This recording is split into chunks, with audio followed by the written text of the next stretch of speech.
Hey everyone, Mrhappy here, and welcome to Mondays with Mrhappy, aka Mrhappy Mondays, a weekly Q&A show where you ask me questions and I answer them.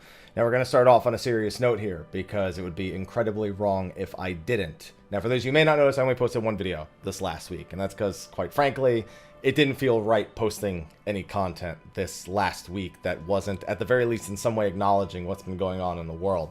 For those of you who may not have seen it, North American Fan Fest is canceled. We kind of expected it. They may try to hold the North American one in early 2021, but for now, I'm just kind of expecting it to go the way of a digital event, which they did also say that they would look into, because even if they do a physical event, they may not be able to have as many attendees as they initially wanted, which was the whole point of them getting the bigger venue in the first place. So that's obviously important in our circle in Final Fantasy XIV and the content that we regularly produce on the channel, but there's far more important things happening in the rest of the world right now.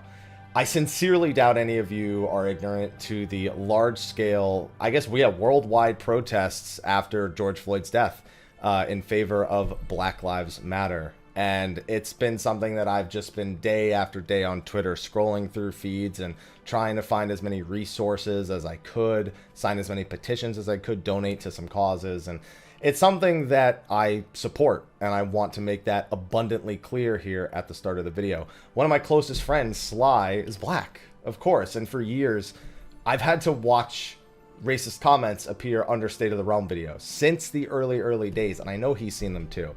And he powered through all that, and he's stayed strong with it, and he's honestly been an inspiration to me as a friend, and I'm a really shitty friend. I'm going to tell you that. I'm one of those friends that, like, I'm your friend, but, like, I so seldom actually reach out and, like, have real conversations unless it's just, like, we end up in the same place. Like, I'm that kind of friend because I'm so absorbed in my work and in any sort of quiet time that I do have, but I won't be quiet about this. He's one of my closest friends, and I want to support him and all of my other friends who are also people of color.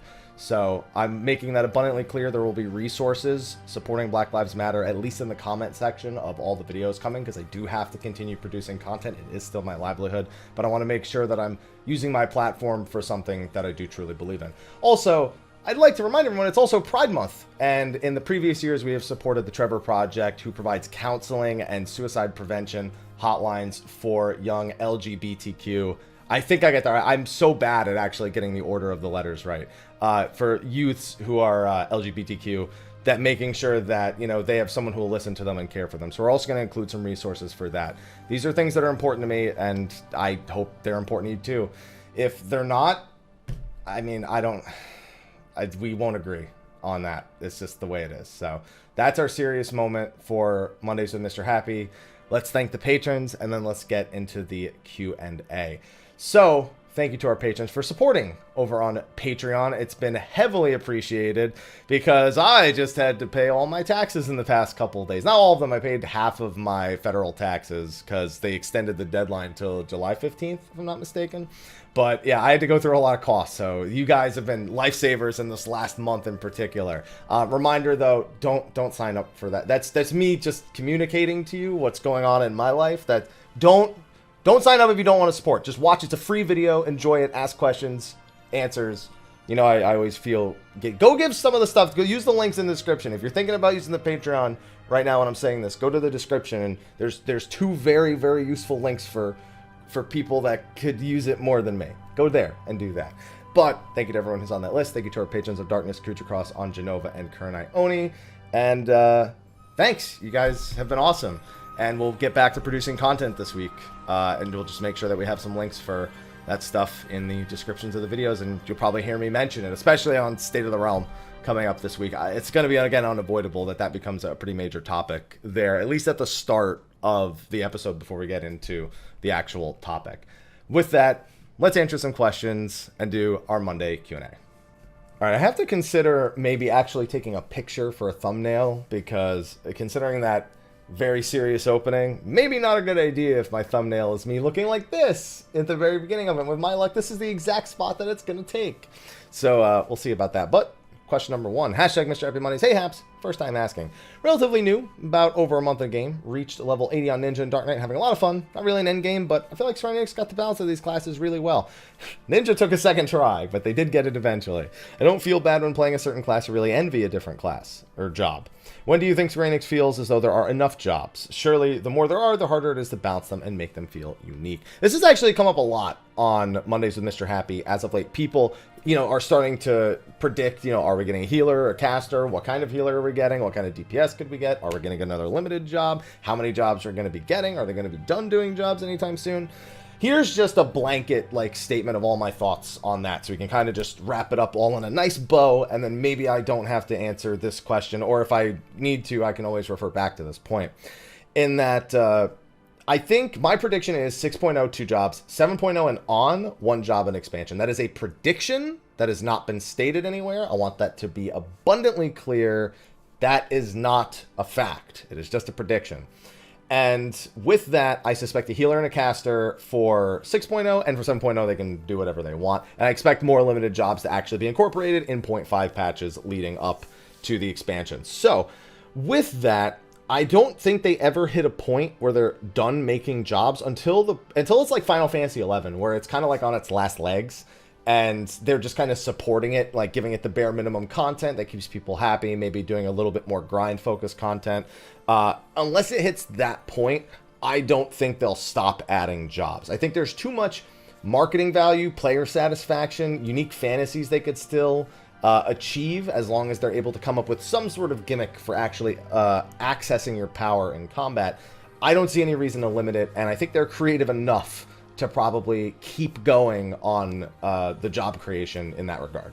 Hashtag Mr. Happy Mondays. Hope you're having a hello to you too. Having a good Sunday, Monday, and staying safe during these turbulent times. First time asker. Well, I asked a question a few weeks ago, but there was too many and you didn't get to mine. I'll take this as your first question then. That works for me. Now I wonder what question it was that I skipped over. Or if it was one of the ones I answered in like the lightning round or something.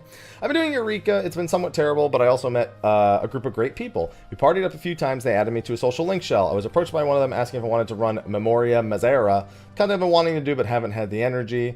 However, I have a few concerns. First is that I am only 17 and is rather young.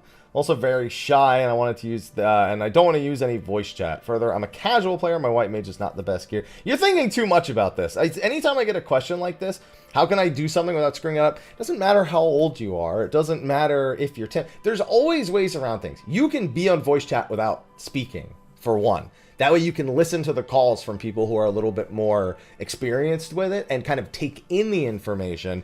And as long as you're doing your job correctly, Final Fantasy XIV is a game where you can play with pretty limited communication. We see this a lot, especially in the JP Party Finder, where they basically post a macro, everyone goes to their spot, and they shut their mouths. And that's it, and that's how pugs get done. And stuff like high-end, like Ultimate, yeah, maybe you want to communicate something because it's a little bit more, difficult content. For something like Memoria, Mazera, EX Primals, even Savage, it is a very easy thing to do with very little communication once you have the experience. Don't think of things about yourself that make you unqualified or make you nervous, because no matter what, anytime you're going into something in life that you've never done before, you're probably gonna be nervous. You're probably gonna mess it up too. That's a fact.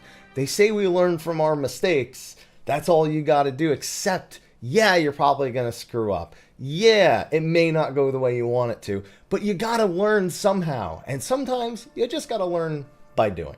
So don't think about it too much.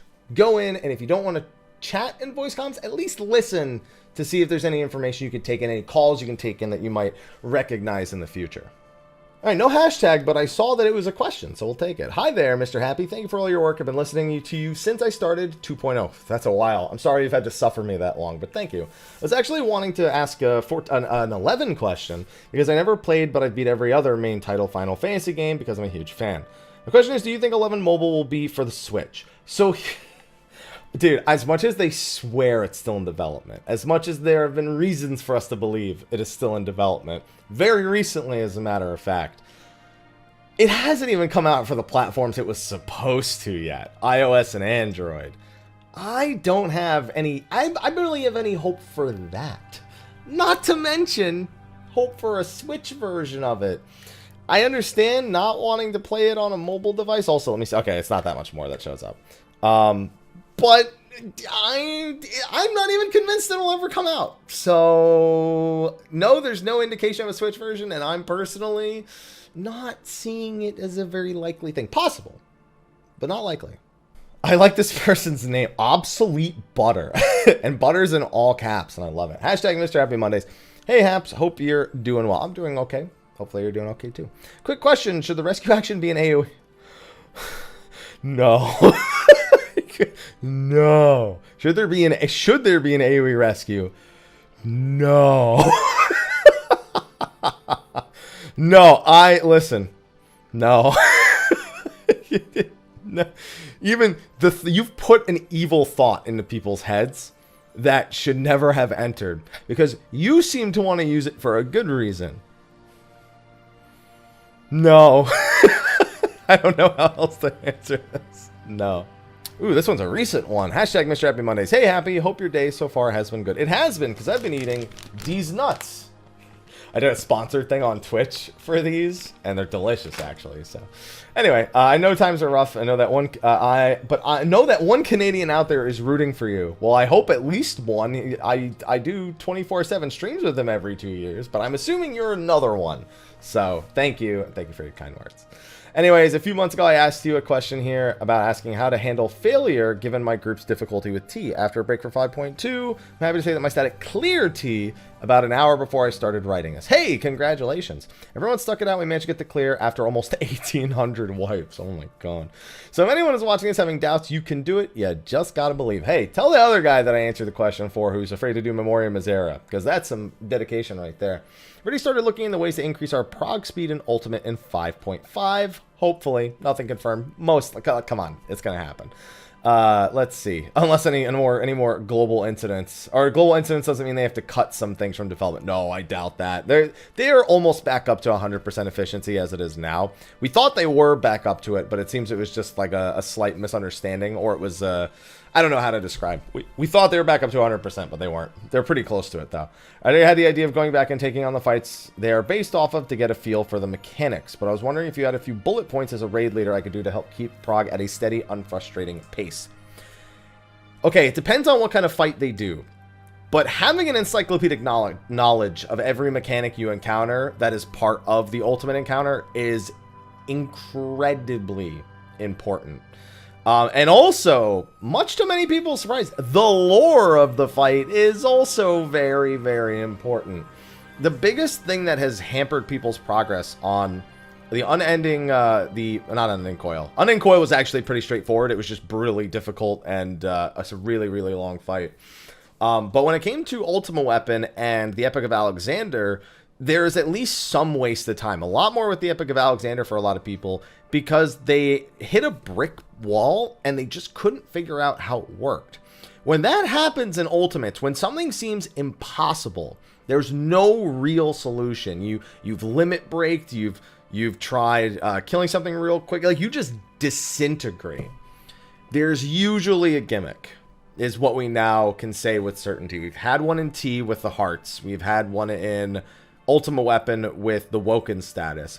People need to be on the lookout for things like this. Look for dialogue coming out of the bosses. Think about how the lore works between the individual characters. Consider these things, because in Ultimate Prog, in early Ultimate Prog, these are the things that make the headlines when it comes to what groups figure out and how far they get. Because as soon as one figures it out, it spreads like wildfire. And that is going to be the catalyst. And the sooner you understand those things, the sooner you can understand the way the fight is put together, the sooner you can start strategizing around whatever gimmick it is they want you to do.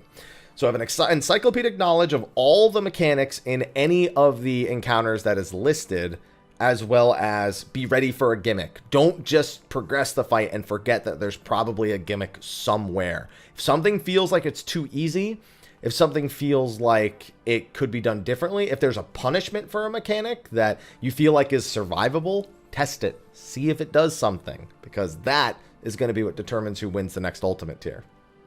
Alright, next one. Hashtag Mr. Happy Mondays. Hello there. I've been playing for close to 2 years now, and I will be a contrarian and say that Limit Break isn't all that utilized by anyone except for melee DPS and the occasional healer.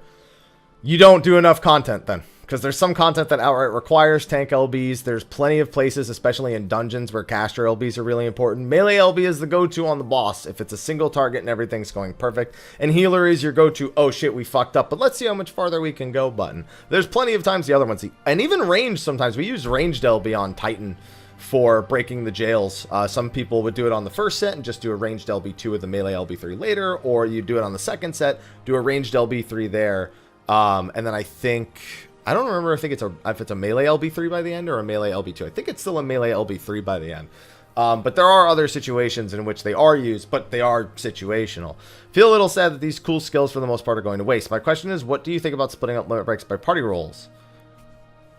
I think I'm curious what you mean, because they are already done by that. Unless you mean every different party role gets their own limit break gauge, which I don't think they would ever do, because that means they need to track 5 different roles at any given point, and if one of you is the only one in your role in the part, because if that's not what you mean, then I'm not sure what you do mean.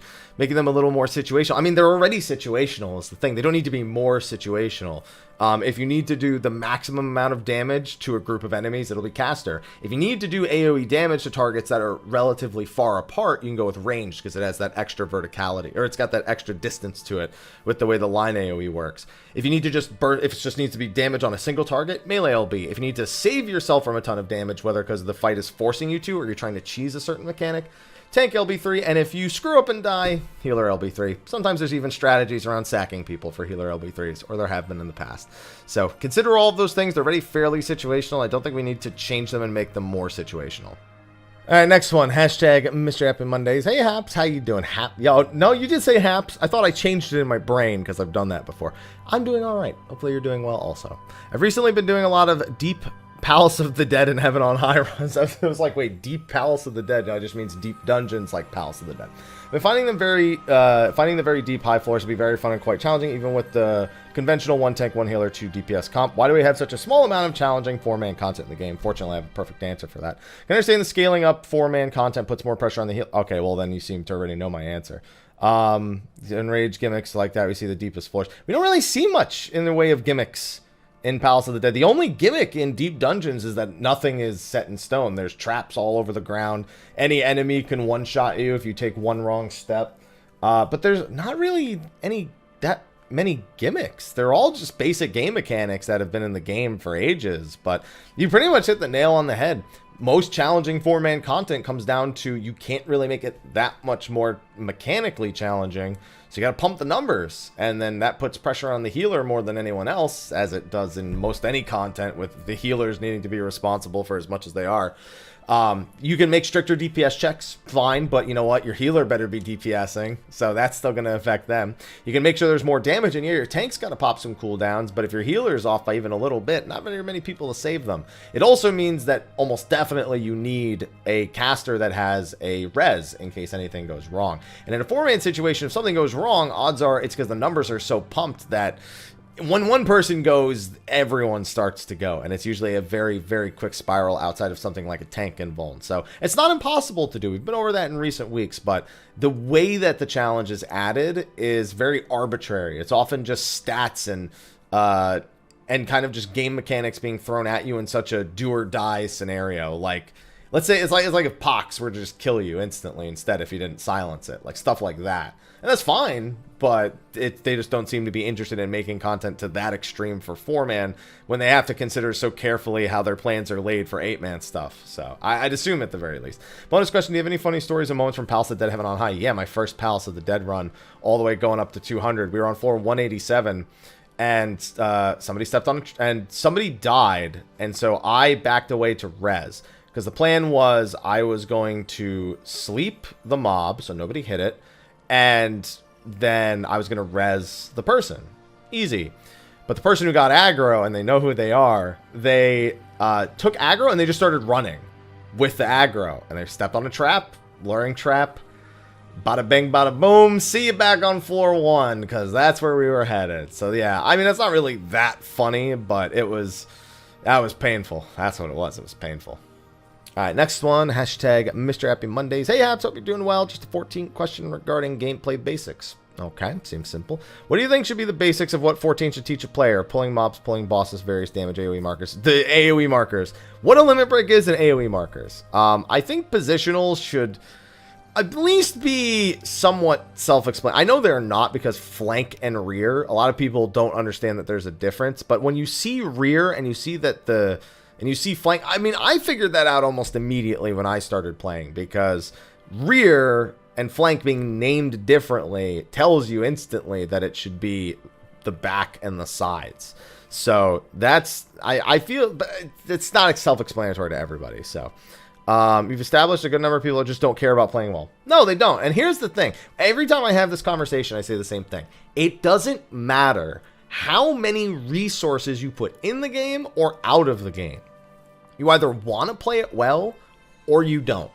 That's the bottom line. That's true with a lot of games, even like single player games. Like, some people get tutorials and they skip over them, and then they don't, and I feel like we're all kind of guilty of that, of like skipping a tutorial and then complaining about something that's not there when it actually is there. I feel like we've all done it at some point, but it's because of how much you actually cared about learning about how the game is played versus just wanting to play it. Is that? And you don't need to have a 20-page Google Doc or anything like that. You could have a simple pop-up on the screen. Oh, you just learned a skill with a positional. The flank means this and the rear means this. And you know what most people would do? They're not going to read it. They're going to click, don't show this to me again, click it out, and then wonder what the hell happened to all the other tutorials for the rest of the game. It's just nature. It's just human nature. It's gamer nature. Actually, no, you know what? Fuck it. People do that in all sorts of things. Oh, how do I put this together? Did you read the instruction manual? What the fuck? Why would I read the instruction manual? You just asked if you wanted to put it together. Yeah, but like, I don't need to read it. You know how many people are just so arrogant that they're just like, fuck it, I'll get it done. Yeah, no, it's like the same thing. It's the exact same thing. Is that a Tri-Boost ticket you for? Yeah. That's a PSO2 reference right there. That's a Tri-Boost ticket right there. I think the AoE markers, of the things you listed in particular, would be the one thing I'd like to see them make a little bit more effort to educate on. Although some of them are self-explanatory, not all of them. Hashtag Mrhappy Mondays. Hi, Mrhappy. Hello. I hope you're doing all right during these moments of struggle. I'm doing okay, and I hope the same for you. I think this is my first question, and I wanted to ask you about Warrior in particular. I'm not a Warrior expert, so let's see how this goes. Warrior has been my main since 4.3, and I've been witnessing a huge decline in Warrior players. What are your thoughts on reviving Warrior to be an amazing tank again? Let's be clear. People aren't not playing Warrior because it's not good. It's because it's not fun. Warrior itself is still pretty damn good. Yes, I know, you don't have the healing capabilities that you used to, and yes, it really does suck. But it doesn't change the fact that it's still a very good tank. It's still on par with all the other tanks, and is still great defensively. So and that's the reason why I can't really answer this question. I was kind of hoping it was something, I guess, that I maybe had a little more insight into, but I think you've kind of, I mean, you've shown how much more you understand about this with just like referring to the crit-based mechanics. And yeah, with the fact that the way everything's done on it, the fact that you're the one tank, and this is the main reason why you're seeing a decline in Warriors, it's because Warrior's the only tank that has a separate set of melds from the other three, because their job mechanics don't allow you to really make use of direct hit nearly as well as the rest of them, whereas the other tanks are like, yeah, give me more direct hit because I don't get direct hits without it. Warrior's like, no, I get them automatically. And I know it, honestly, if they just if they raised the potency, took direct hit off of those of those skills, and they could wear the same gear as the other tanks again, they'd probably get played a lot more again. But that one little factor I've seen cause so many people to say, no, I'm not going to do it. I'll play one of the other three. But I also just think people aren't having fun with it anymore. Dark Knight's a little similar to it. A lot of similar to it. At least during their burst windows, they're very similar. Outside of that, they don't really play quite the same. But people are seeing the light on the other side of the rainbow, and it's the other three tanks. So they need to kind of go back to the drawing board with this. Find out why was this theme they created for with all these massive crit damages. Like, why did that work before, and why is it not working now? And I think that's one of the reasons. Raise the potency, take direct hit off. They can wear the same as the other tanks. People are happier, but they probably still need to look at the actual gameplay adjustments to the jobs. And I'm not someone to say what they should be. I shouldn't even be saying the direct hit thing, because I'm probably wrong about it. But that's my take on it.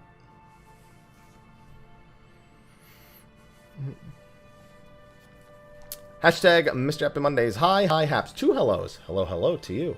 Long-time watcher, first-time asker. Have a bonus of a giant swordfish steak with rice and lemon. Okay. TLDR, PSO2 looks boring. Why do you like it so much? Okay, that's fine. I watched your day 1 stream of PSO2. Oh god, the day 1 stream was not the best stream to have watched. And I have to say I was not impressed. The art didn't grab me. That's fine. The UI made my eyes bleed. Very fair. And your kick attacks made it look like broken Rubik's Cubes flopping around. Dude, I was breakdancing in the air. You never seen someone breakdance in the air? Nah, that's not the same. It's just due to the level you were. I was gonna say, if you watch me on the first day, it was only the first 30 to 40 levels of the game, which is not all that compelling because I don't have any of my skills yet. I don't have any of the damage yet, and I'm fighting some of the easiest monsters in the game. So the easiest way, and I'm gonna talk about this a little bit in a dedicated PSO2 video this week. PSO2 is essentially like you took, I like to say it's like a marriage of Monster Hunter, like anime Monster Hunter and Diablo, because it is largely an action-based lobby-to-instance game. You go to the lobby, you have other players there, there's all your basic functions there. You go out into an instance, and in that instance, you're fighting a lot of small monsters, which is the more Diablo-esque thing. They have variants to them. They can be infected, they can be rare units, they can have fireballs shooting out of their heads and all sorts of other things when you get to the later points. And then you have a boss at the very end, which, is reminiscent of like an act in a Diablo-esque game. And then on top of that, you have, affixes on your gear, and you have all these different rarities that can drop, and you have rare drop indicators for things like 10 stars or 7 stars or 13 stars and all that stuff. You've got armor, you've got weapons, you've got glam, one of the most important things. But then you also have some of the other little things like gathering, harvesting, fishing. Crafting will be added later. You have the fact you can play every class on one character. You have subclasses leveling, which is basically like, Final Fantasy XI style main subclass, but a little bit, not entirely, but it's the closest thing I can relate it to. And you can level your subclass while you're playing with your main class. You can get everything leveled on 1 because of that. There's a lot of currencies to grind. There's frequent quests that are called urgent quests or emergency quests, as a lot of people tend to call them from those who played in the JP era. So here's the thing. There's a lot of things going on. But ultimately, it comes down to how fun it is to play versus some of the struggles. Because between the install struggles, of course, the UI definitely looking like it's dated 8 years. And not the animations also, like a lot of, like it's an 8-year-old game, and a lot of the things still definitely look that way. Final Fantasy XIV is a 7-year-old game at this point, so, they're pretty close in age when it comes to that. I enjoy it because I enjoy fighting a lot of monsters and hunting rare loot. I mean, I'm the kind of person who finds it fun to go into a Pokemon game and hunt for shinies for hours on end, which can literally be as simple as grabbing eggs or walking around brushes just to try to find something that's super rare. I get a little bit of that feeling there, but I also get a lot of fun from just advancing all the different classes, working on my different gear, enhancing this, farming Mesetas so I can work on upgrading that item. Of course, there's the promise of the content for the future, which they're trying to get up to the parity with the JP version within a year. Don't believe that for a brief fucking second, but who knows, maybe they'll actually pull it off. There's a lot going on, but there's a lot of headaches in the game too. There's a ton of headaches, but it's a matter of, did I have enough fun with it to overlook the headaches versus, is it something that would stop someone from playing? And you know what? Even with just the install barely working, even with the Tweaker, people are having issues. Tweaker being a third-party installer that is better than the Microsoft Store. Who'd have fucking figured that, right? Everyone. So it depends on how much you want to get past the headaches to get to the fun parts. But only seeing everything from level 1 to 15, I can't judge a game on that much experience, at least not an MMO. So I would say go back, look at some of the later VODs, see then, because it's a mishmash of lights and action and crazy stuff happening all over, big numbers flying all over the place. And if you're not into that, that's perfectly reasonable. I don't think anyone has to like PSO2. Nobody has to like Final Fantasy XIV. It's a fact. So those are the reasons I enjoy it. I saw this one. Hold on, let me scroll up. I saw this one, and I was like, all right, let's see. Hashtag Mr. Happy Mondays. Emergency code. Question. Love that guy. Hello, Mr. Happy. My question is, if you could have any class from PSO2 brought to 14. Oh, you've committed a cardinal sin. I don't like questions like this, because they don't make any sense to me.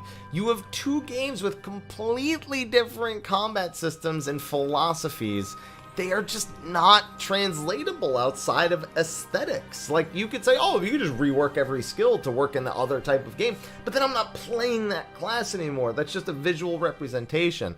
Like, sure, would it be cool in 14 if you could equip wired lances and grab enemies and throw them at each other? Sure, but that's not how Final Fantasy XIV works. You don't physically pick up enemies and throw them, you know? So that's not a thing. So maybe they have just rework all the skills and do away with that, but then I don't like wired lances anymore. Then you've got the sword where you just spam Rising Edge into Tornado Drop, and it's like, yeah, it looks pretty cool, but, you know, that sounds like Dark Knight's 1-2-3 rotation, and, you know, I have that already.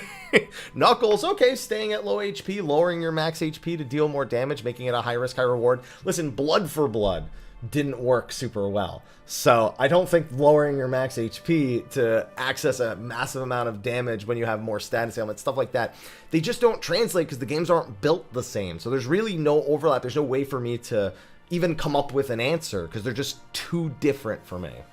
All right, next one. Hashtag Mr. Happy Mondays. Hello, Haps. Hope you're doing well in the midst of all that's happening in the U.S. currently. I hope the same for you as well, man. Take good care. Today's a fun fact. A fun fact and 2 questions. One about the future patch cycle, if that is okay. If I have an answer to it. I had someone get mad at me the other day on stream because they asked me, when's the next patch? And I was like, how would I know? I was like, how would I know when the next patch is? Nobody knows.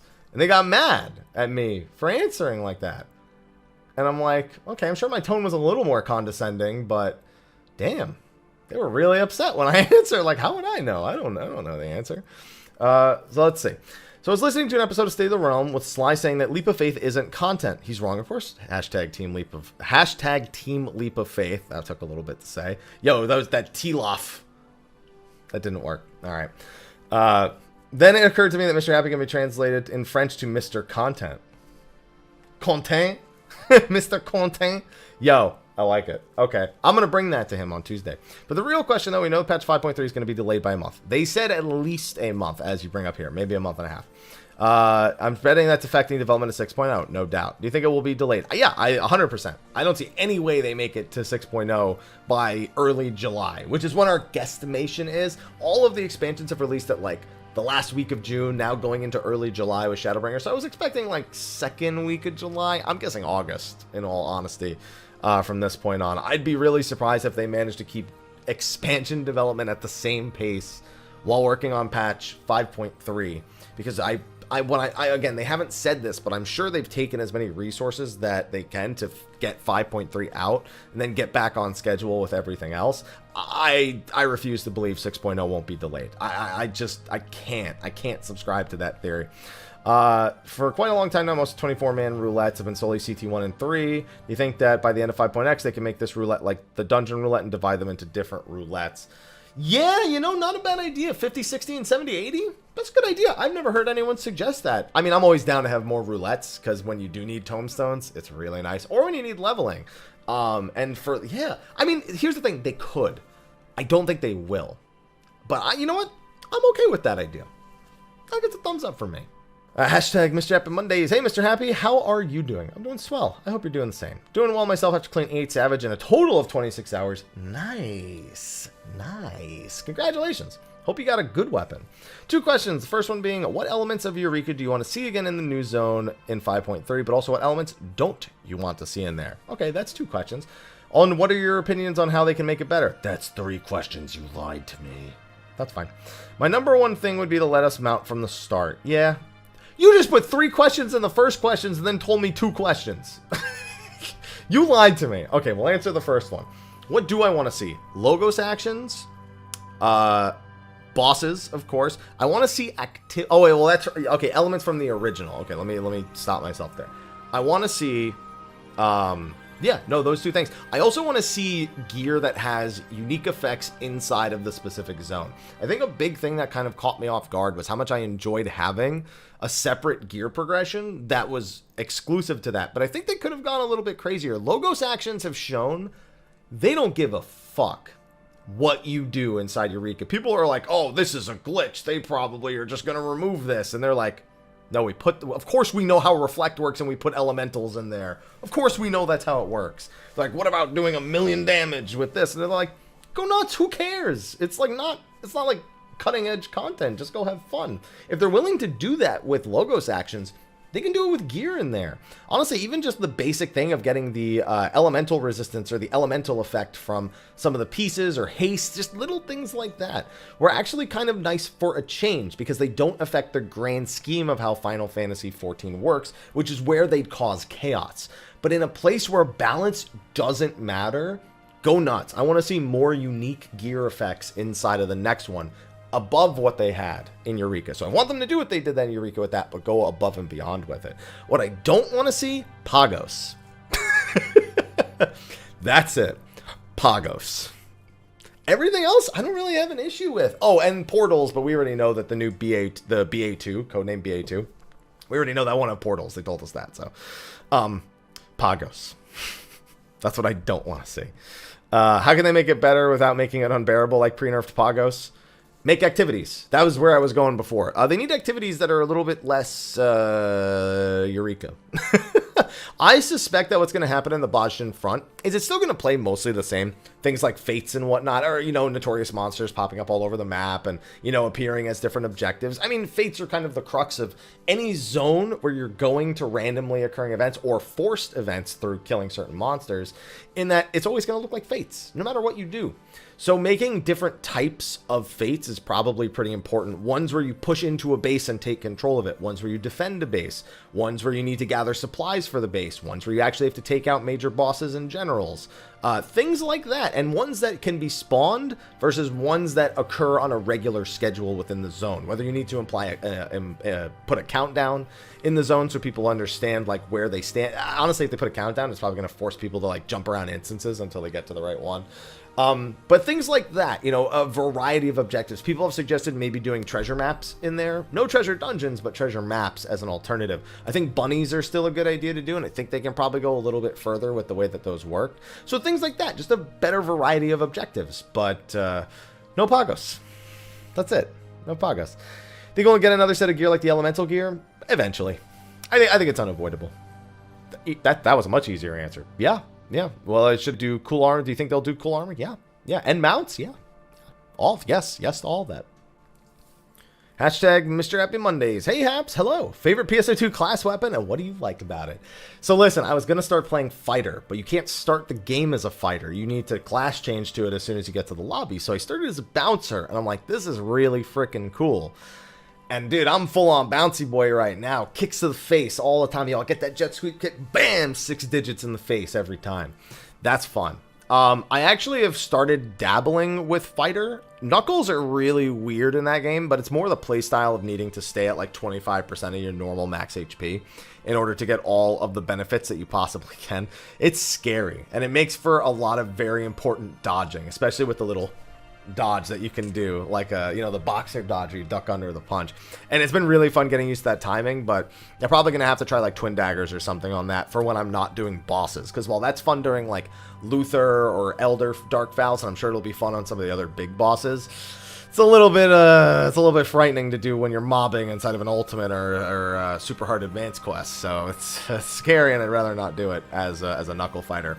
Also, Bowbraver. Bowbraver's actually been a lot of fun. It's very simple, but it's very satisfying. But I think Bouncer wins for the time being, with the jet boots in particular, not the photon blades. All right, next one. Hey, Mr. Happy, I didn't see a hashtag, but it's definitely a question. I was wondering if you'll ever put out a guide on how to make Gil in this game for new players. So I love the content you're making. Just starting the game about 3 months ago, and I found your content after I finished A Realm Reborn. It's nice to see things I missed, tips to level my other jobs. Thanks again. Thank you for watching. So there's a big reason why I haven't put out a guide for how to make Gil in Final Fantasy XIV, is because, quite frankly, it's a waste of time. So here's the thing. There are a lot of videos that we can make in online games that get outdated, whether it be a guide or just news or it's just general tips, because the game is always changing. How to make Gil in a game is not a linear answer, because there's so many activities you can do that make Gil. But the number of people who ask how to make Gil, it's often a matter of looking at a list of things and finding the one thing you actually want to do. I think everyone knows the obvious answers in crafting, gathering, and then you may look at treasure maps, the hunt,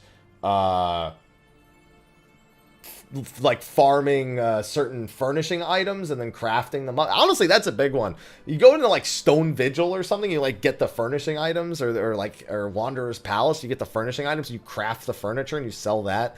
There's a lot of money to be made, but it's always changing. And I feel like the people who ask most often, how do I make Gil, often don't want to actually put effort into making Gil. They want like the easy way to make Gil Final Fantasy 14, because I feel like 14 at least has a decent number of obvious answers to this question presented, but there's a lot of answers that give you like micro amounts of Gil. Some people don't think of the very simple thing of selling items they can buy with tomestones, for example, whether it be the max level tomestones or even the low level stuff. Some people don't think of leveling desynthesis, even though it's there in the game, and you know, plenty of people who do it. Even if you can't make a lot, you can make something. There are people who don't think of doing the hunt and selling the excess materia. You know, there's people who don't even know what treasure maps are.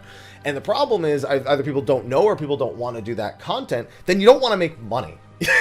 Because if you're trying to make Gil, you need to find the one activity that you like making Gil in and kind of just stick to it. Or you need to be willing to take all these activities, even the ones that make less amounts per hour, and just do any of them. Because generally just playing Final Fantasy 14, you should be making Gil. The game, unless you're buying glam, shouldn't cost a lot of Gil. And that's kind of a problem with the game, in all honesty, and that Gil can be generated very easily, but it's very hard to remove from the economy, and there's not enough sinks in the game. It's mostly just exchanged player to player. So, those, I mean, just take a few of the things I just named, but odds are I probably won't do one, because it's either going to get outdated, or people aren't going to want to do any of the things in there because it's not quick and easy. If you want to make Gil, there's got to be effort. Alright, I actually didn't see how long I had been recording for, and I actually had to go past a few questions because they were, I just didn't have any, like, great answers for some of them. Again, let's do, like, I like to do this little, like, lightning round where I try to hit the questions as quickly as possible. One about balance and low-level content, and about how people are doing wall-to-wall stuff, and how it's really jarring for new players and whatnot. No, yeah, low-level content's severely imbalanced right now. It's not great when a new player gets that impression, especially, because then they think they can just do that the whole way through. It's a problem we've been facing for quite some time. Unlikely to change, but there is always a point where someone always kind of has that wake-up call where, oh, the game wants me to really be trying now. And honestly, as someone who recently played through A Realm Reborn, I can tell you, it's still not all sunshine and rainbows in those lower levels. I had quite a few stories coming out from just general experiences, not always like even just bad, but just like new players approaching stuff they didn't even know.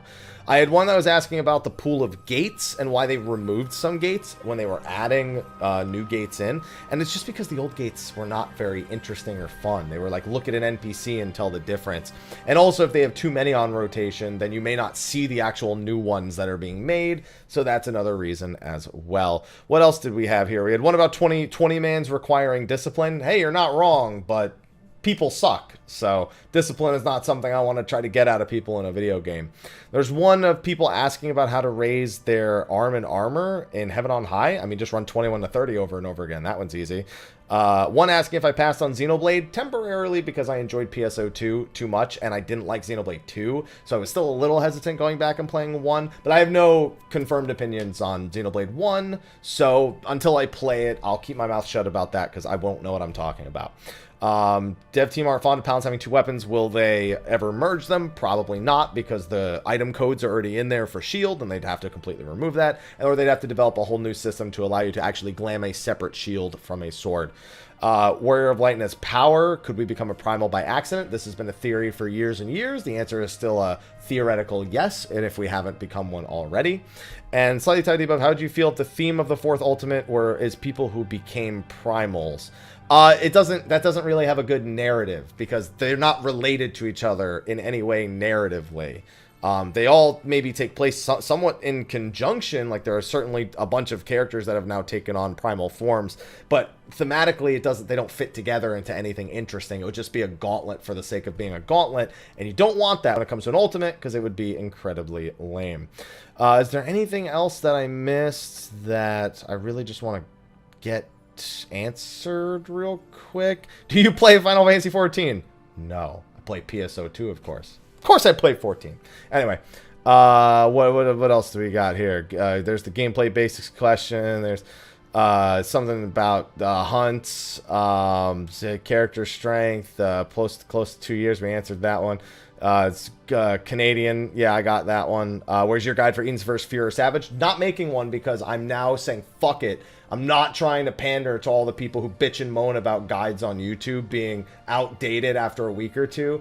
Fuck it. I'm going to release week 1 videos, say their week 1 strategies, say please play better when new strategies come out. And if anyone wants to blame me for garbage shit happening in the Party Finder, too fucking bad. It's not my fault people don't want to update their brains and learn new strategies. And I'll still release videos with new strategies on top of that. Bam. So we're not doing that one because I wasted 3 fucking weeks trying to pander to people who give me a hard time about releasing week 1 strats. I don't fucking care about them anymore. We're going back to releasing videos week 1. I don't give a fuck. Play better.